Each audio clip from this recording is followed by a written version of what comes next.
हरिः ఓం శ్రీ గురుభ్యో నమః. హరిః ఓం.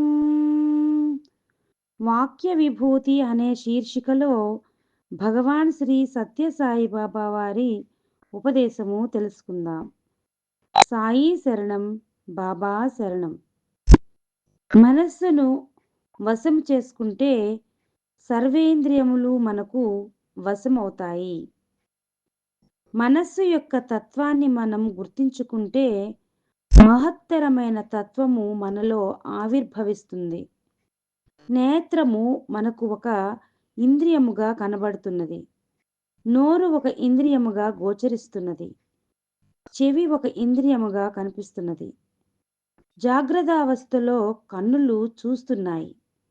నోరు మాట్లాడుతుంది. ముక్కు వాసన చూస్తుంది.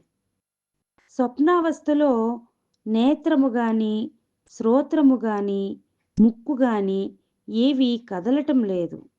అయితే స్వప్నములో చూస్తున్నది ఏ నేత్రము? భయభ్రాంతులతో కూడిన శబ్దములను వింటున్నాము.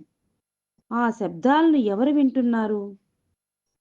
స్వప్నములో అనేక రీతులుగా మాట్లాడుతున్నాము. ఏ జిహ్వ మాట్లాడుతున్నది? కాదు కాదు. ఈ అన్ని స్వరూపములను ధరించేది మనసే. స్వప్నావస్థ లోపల మనసే నేత్రమవుతుంది. మనసే జిహ్వ అవుతుంది.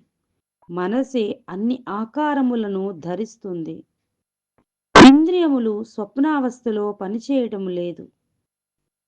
నీ పాదములు మెట్లపై పడి ఉన్నాయి. నీవు అరణ్యములో ఎక్కడో నడుస్తున్నావు. ఆ పాదములు ఎవరివి?